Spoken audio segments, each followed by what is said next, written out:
आप देख रहे हैं अपना बिहार और आपके साथ मैं हूं विवेक। बीजेपी के खिलाफ मोर्चा बनाने की चर्चा के बीच तेलंगाना के मुख्यमंत्री के चंद्रशेखर राव पटना पहुंचे। के चंद्रशेखर राव ने गलवान घाटी में शहीद जांबाजों के परिजनों को 10-10 लाख और हैदराबाद के मृतकों के परिजनों को 5-5 लाख की सहायता दी। लेकिन जब दो बड़े नेता पहुंचते हैं तो सियासत की बात भी होती है। सरकार की ओर से सोमा चकती हूँ, एक जोरदार तालियों के साथ इनका अभिनंदन की गई है। ये बिहार की खास कलाकृति है। हैदराबाद से 1500 किलोमीटर की दूरी तय कर तेलंगाना के मुख्यमंत्री के चंद्रशेखर राव चाणक्य की धरती पाटलिपुत्र पहुंचे।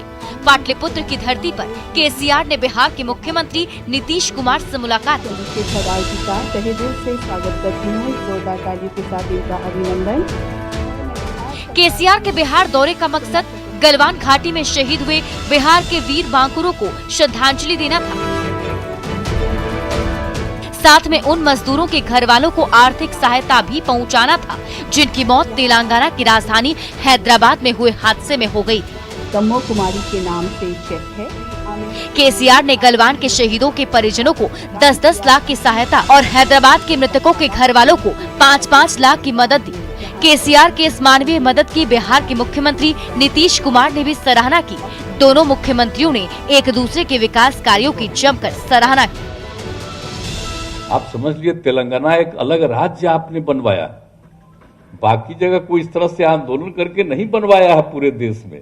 आप अकेला है इस देश में जिसमें आपने तेलंगाना को एक अलग राज्य बनवाया। बिहार से जब भी लोकतंत्र का हो या लोकमान्य लोकनायक श्री जयप्रकाश नारायण जी का आवाज हो, जब कभी क्रांति बिहार से शुरू हुई देश में जरूर शांति आई। तेलंगाना के मुख्यमंत्री के चंद्रशेखर राव गलवान के शहीदों और हैदराबाद के मृतकों के घर वालों को मदद की, जो उनके मानवीय पहलू को दर्शाता है। लेकिन राजनीति में हर मुलाकात का कोई न कोई मायने जरूर होता है। नीतीश कुमार और केसीआर की मुलाकात को भी बिहार की सियासत के लिहाज से बड़ी खबर मानी जा रही है। माना जा रहा है कि केसीआर और नीतीश कुमार की मुलाकात 2024 के लोकसभा चुनाव में विपक्ष का चेहरा बनाने की ही कवायद का हिस्सा है। न्यूज़ 18 के लिए पटना से आनंद अमृतराज के साथ ब्यूरो रिपोर्ट। पटना पहुंचे तेलंगाना के मुख्यमंत्री के चंद्रशेखर राव ने कहा कि विपक्ष का पीएम उम्मीदवार अभी तय नहीं हुआ है, सब लोग मिल बैठकर इस पर बात करेंगे। केसीआर ने यह भी कहा कि नीतीश कुमार सीनियर और अच्छे लीडर हैं।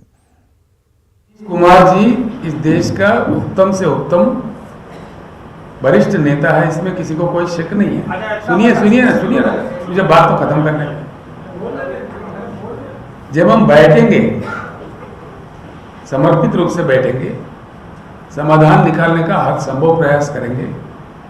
मैं एक कौन बनता हूँ, मेरे जैसे कई नेता है देश में, तो सभी की सहमति से जिस प्रकार की नीति बनना चाहिए, जिस किसी को नेता चुन के सर पे लिए चलना चाहिए, वो जरूर हम आपको बता देंगे। आपको कोई घबराहट की या जल्दीबाजी की जरूरत नहीं है। बिहार के मुख्यमंत्री नीतीश कुमार ने एक बार फिर विशेष राज्य के दर्जे की बात की। नीतीश कुमार ने कहा कि अगर विशेष राज्य का दर्जा मिल गया होता तो बिहार आज बहुत आगे होता। कहा भाई बिहार इतना पिछड़ा राज्य, आप बोलिए हम लोग कितने दिन से कह रहे थे विशेष राज्य का दर्जा दीजिए, तो विशेष राज्य का दर्जा नहीं मिला। अगर विशेष राज्य का दर्जा मिला होता तो आप समझिए तो यहाँ के लोग जो हैं, इस जिले के लोग, बिहार के कितना बढ़िया काम करके कितना मेहनत करते हैं। हम लोग जब से मेहनत किए तब से ही लोगों की आमदनी बढ़ने लगी है। लेकिन विशेष राज्य का दर्जा अगर मिल गया होता तो आज कितना आगे बढ़ा होता। आगे बढ़ते खबरों में, बीपीएससी के नए परीक्षा पैटर्न के विरोध में बीपीएससी के अभ्यर्थियों ने भारी हंगामा किया और इसके बाद पुलिस ने प्रदर्शन कर रहे अभ्यर्थियों पर लाठीचार्ज की।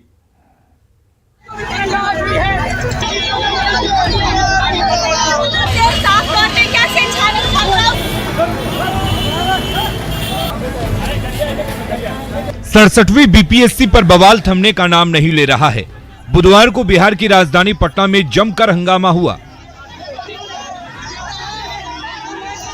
हंगामा किया बीपीएससी के अभ्यर्थियों ने।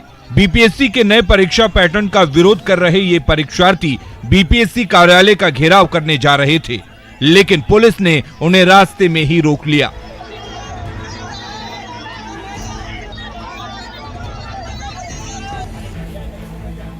पटना के मुसल्लापुर हाट से हजारों की तादाद में अभ्यर्थी पैदल मार्च करते हुए गांधी मैदान पहुंचे।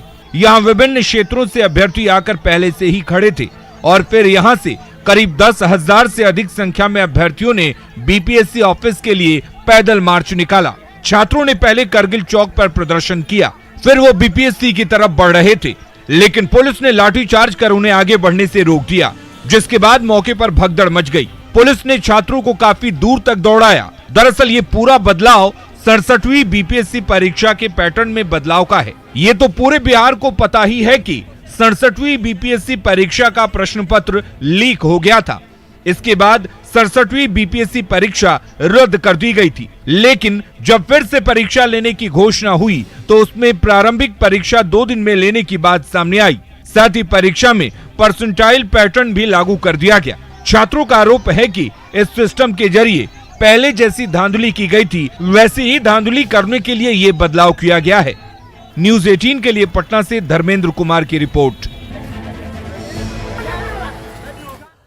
मुजफ्फरपुर से 3 तलाक का मामला सामने आया है। सकरा थाना क्षेत्र के रघुनाथपुर दोनुवा के रहने वाले अमजद ने तस्लीमा खातून को 3 तलाक दे दिया। महिला ने अपने ससुर पर छेड़खानी और हलाला के लिए मजबूर करने का आरोप लगाया।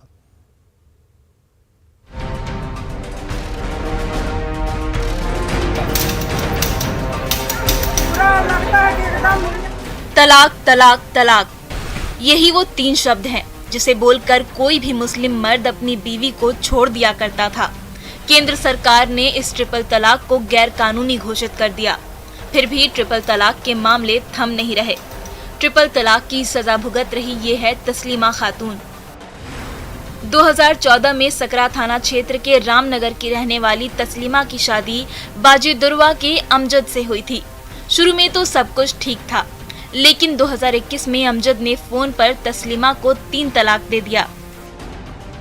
जी हमको 3 तलाक देने के बाद आई है, सामने पंचायत में बैठा है, हमको बहुत मारते पीटते थे। उसमें बोले कि हम 3 तलाक दे दिए, हम नहीं रखेंगे, हम हलाला कराएंगे उसके बाद रखेंगे इसको। हमारे ससुर कौन कह रहे हैं? ससुर बोल रहे हैं। क्या नाम है ससुर का? तस्लीमा ने अपने पति और ससुर पर मारपीट करने और हलाला के लिए दबाव बनाने का भी आरोप लगाया है।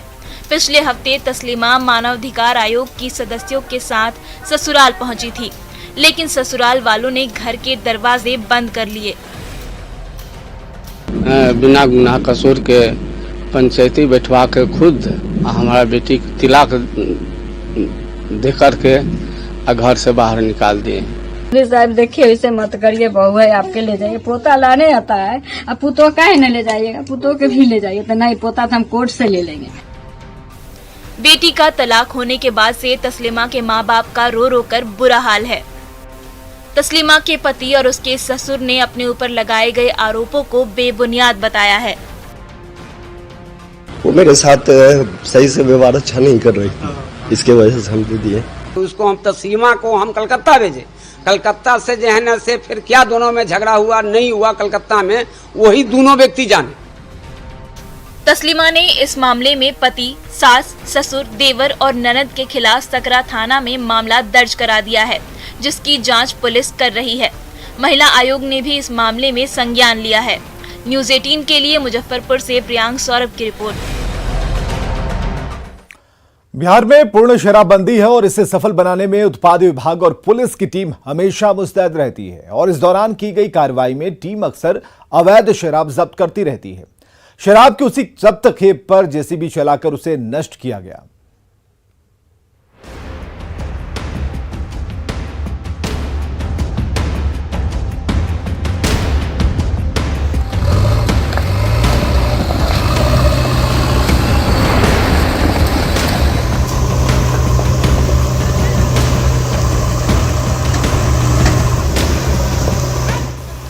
शराब की हजारों बोतल पर भारी भरकम जेसीबी मशीन अपना कहर बरपा रही है।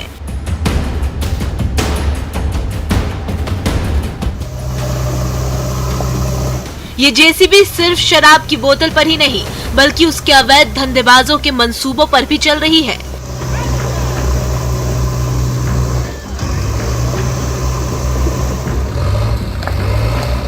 इस तस्वीर को देखकर शराब के धंधेबाजों की छाती पर सांप लौट रहा होगा। इन बोतलों की तरह उनके इरादे भी चकनाचूर हो रहे होंगे। वो सोचते होंगे कि जिस शराब को बिहार की सीमा में घुसाने के लिए वो इतना रिस्क लेते हैं, नित नई युक्तियां लगाते हैं, उसे जब्त करने वाली टीम उसका क्या हाल करती है। संदेश स्पष्ट है कि सरकार शराब के खराब प्रभाव को कुचल देने के लिए प्रतिबद्ध है। तस्वीरें गोपालगंज के सबया हवाई अड्डे की हैं, जहां मजिस्ट्रेट की निगरानी में 9000 से ज्यादा शराब की बोतलों पर जेसीबी दौड़ा दी गई। इस कार्रवाई में देसी और विदेशी दोनों तरह की शराब को नष्ट किया गया है। इस महीने हथुआ अनुमंडल के 8 थानों में शराब तस्करों के खिलाफ विशेष अभियान चलाकर बड़ी कार्रवाई की गई थी, जिसमें करीब 3 धंधेबाजों को गिरफ्तार किया गया था और भारी मात्रा में शराब जब्त की गई थी। देखिए, शराब के खिलाफ गोपालगंज पुलिस का जो अभियान है वो हर स्तर पर चल रहा है। हम लोगों ने बहुत बड़ी मात्रा में शराब जब्त किए हैं और बहुत इसी माह लगता है कि 300 से ज़्यादा लोगों की गिरफ्तारी हुई है। और जो शराब पकड़ी जा रही है उसको यथाशीघ्र एक्ट में ही लिखा हुआ है कि उसको तुरंत विनष्टीकरण की कार्रवाई कराई जाए, ताकि थानों में जो जगह है अनावश्यक रूप से ना घिरी रहे और इसके साथ ही साथ कोई शराब का दुरुपयोग भी ना करे। प्रदेश में शराबबंदी के दौरान लगातार छापेमारी और कार्रवाई होती रहती है। जिन इलाकों में तस्करों के ज्यादा एक्टिव होने का इनपुट मिलता है, वहां विशेष अभियान चलाकर धंधेबाजों को दबोचा जाता है। इस क्रम में शराब की खेप भी पुलिस के हाथ लगती है। शराबबंदी एक्ट के तहत जब्त किए गए इस खेप को जल्द से जल्द नष्ट करने का प्रावधान है, ताकि थानों की जगह अनावश्यक तरीके से घिरी न रहे। गोपालगंज में शराब नष्ट करने की ये तस्वीरें उसी कार्रवाई की एक बानगी है। शराब को नष्ट करने के बाद बोतलों को गड्ढा खोदकर उसमें जमींदोज कर दिया जाएगा। न्यूज़ 18 के लिए गोपालगंज से गोविंद कुमार की रिपोर्ट।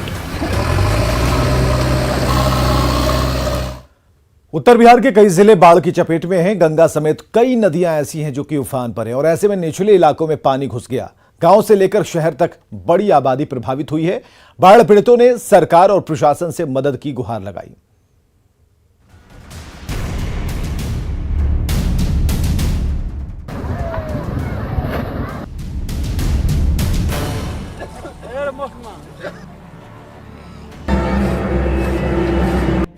उत्तर बिहार की कई नदियां उफान पर हैं। गंगा और गंडक नदी के जलस्तर में बढ़ोतरी के चलते निचले इलाकों में पानी घुस गया है। लोगों को परेशानियों का सामना करना पड़ रहा है। सुरक्षित जगहों की ओर लोग पलायन कर रहे हैं। कटिहार में मनिहारी इलाके की ये तस्वीर डराने वाली है।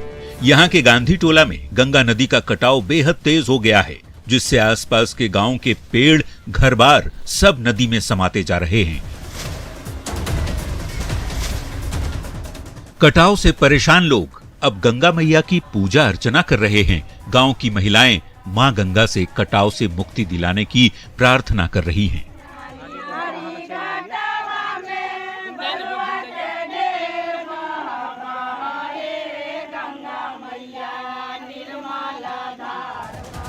बाढ़ का पानी तो तिलका मांझी भागलपुर विश्वविद्यालय के पीजी गर्ल्स हॉस्टल परिसर तक पहुंच चुका है, जिससे यहाँ पर रह रही छात्राएं अब पलायन करने को मजबूर हैं। बाबू कहाँ जा रही हो? घर जा रहे हैं। क्यों?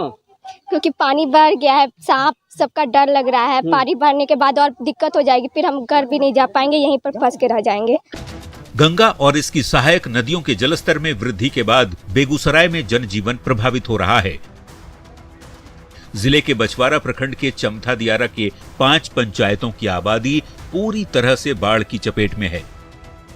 खगड़िया में कोसी, बागमती और बूढ़ी गंडक भी खतरे के निशान से ऊपर बह रही है, जिसके चलते बड़ी आबादी प्रभावित हुई है। जिले के मोरकाही गांव में हालात सबसे ज्यादा भयावह हैं। जुगाड़ की नाव के सहारे यहां लोगों की जिंदगी कट रही है। भोजपुर में भी गंगा नदी के जलस्तर में लगातार बढ़ोतरी से तटवर्ती इलाकों के लोगों की मुश्किलें बढ़ गई हैं। हालात ये हैं कि बाढ़ का पानी अब सड़क तक पहुंच चुका है। बड़हरा और शाहपुर प्रखंड के कई मुख्य सड़क बाढ़ की पानी की चपेट में है। लोगों को काफी परेशानियों का सामना करना पड़ रहा है। बिहार में हर साल बाढ़ से तबाही मचती है। हर साल लोगों को बाढ़ के पानी की समस्या से दो चार होना पड़ता है। दावे चाहे जितने भी कर लिए जाएं, लेकिन हालात हर बार उम्मीदों पर पानी फिर जाता है। Bureau report, news 18।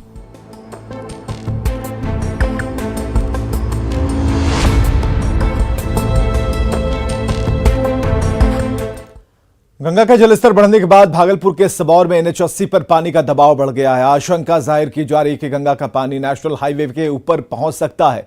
इससे गाड़ियों की आवाजाही पर असर पड़ेगा और ये सड़क भागलपुर से झारखंड के साहिबगंज और बंगाल से इसे जोड़ती है। इसका असर भागलपुर NH80 पर भी पड़ सकता है। अभी हम सबौर प्रखंड के NH80 सड़क पर हैं। आप देख सकते हैं कि उत्तर से जो है दक्षिण की ओर पानी का बहाव काफ़ी तेज हो गया है और जो पानी का लेवल है पूरा सड़क में सटा हुआ है और कभी भी ये पानी जो है यहाँ सड़कों पर चढ़ सकता है और आवागमन बाधित होने की भी संभावना जताई जा रही है कि अगर ऐसा होता है तो पानी अगर सड़कों पर आ जाएगा तो आवागमन जो है वो बाधित हो जाएगी और ये सड़क साहेबगंज मिर्जा चौकी तक जोड़ती है और बंगाल तक जाती है ये सड़क और इससे आने जाने वाले लोगों को परेशानी हो सकती है। कुछ लोग हम बात करते हैं। सर, पानी का जो रफ्तार है क्या लग रहा है? बहुत तेज़ी से बढ़ रहा है, बहुत तेज़ी से बढ़ रहा है और लगता है कि कल तक अगर ये रफ्तार रहा तो रोड पे पानी आएगा। फिर पानी, हाँ, आवागमन बाधित होने चांस है। काफ़ी तेज, हाँ, काफ़ी तेज रफ्तार। परसों से जो हो रहा है बहुत तेज रफ्तार से बढ़ा है। क्या नाम है? संजीव कुमार। तो आप देख सकते हैं कि लगातार जो है पानी का जो बहाव है वो काफ़ी तेज हो गया है और कभी भी जो है ये आज से कल तक में पानी जो है सड़कों पर चढ़ जाएगा, जिसके बाद जो है आवागमन बाधित होने की आशंका जाहिर की जा रही है। आशीष रंजन, न्यूज़ 18 भागलपुर। राजधानी पटना में एक मनचले की करतूतों से छात्रा और उसके परिजनों पर उनका जीना मुश्किल हो गया है। घटना रामकृष्ण नगर इलाके की है। छात्रा का आरोप है कि युवक राहुल कुमार और उसके साथी उनकी बहनों के साथ जबरन बातचीत करना चाहते हैं और मना करने पर मारपीट पर उतारू हो जाते हैं। 29 अगस्त की रात राहुल तलवार लेकर आ गया और घर में घुसकर छात्रा के पिता की हत्या करने की धमकी देने लगा। पीड़िता का आरोप है कि वो रामकृष्ण नगर थाने गई लेकिन पुलिस ने उसकी बातें नहीं सुनी। छात्रा आज SSP ऑफिस पर पहुंची लेकिन उनके नहीं रहने से मुलाकात नहीं हो पाई। घर में घुस के छेड़खानी करता है, ये करता है वो लड़का। अब बोलते हैं तो मम्मी पापा को ही मारता है, मार के और फिर वो धमकी देता है कि थी गोली मार देंगे, ये कर देंगे। क्यों हमसे बात करने के लिए।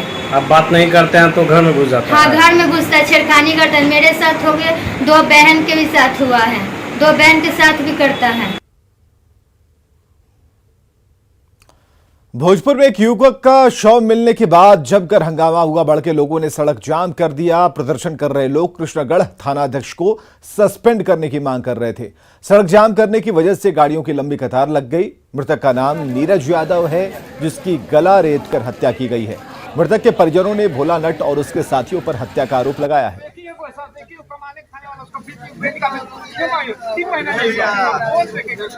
कर रहे हैं कि दरोगा का पूरा जिंदगी भर की नौकरी खत्म किया जाए, सरिया से नोट लोग भगाया जाए। हमारा लड़का चाहिए और कुछ मांग हमारा नहीं है। नहीं, दरोगा के नहीं है, सस्पेंड करेगा, नोट लोग नहीं भागे तो हम लोग खुद आग लगाएंगे। छपरा के गरखा में पुलिस कस्टडी में सिकंदर मांझी की मौत का मामला अब तूल पकड़ने लगा है। बीजेपी सांसद सुशील मोदी सिकंदर मांझी के परिजनों से मिलने पहुंचे। उन्होंने पुलिस प्रशासन को कटघरे में खड़ा किया और मामले की जांच कर दोषियों के खिलाफ कार्रवाई की मांग की। सिकंदर मांझी को पुलिस ने शराब पीने के आरोप में गिरफ्तार किया था, जिसकी संदेहास्पद परिस्थितियों में सदर अस्पताल में मौत हुई थी। सिकंदर मांझी के परिजनों ने पुलिस पर उसकी पिटाई का आरोप लगाया था।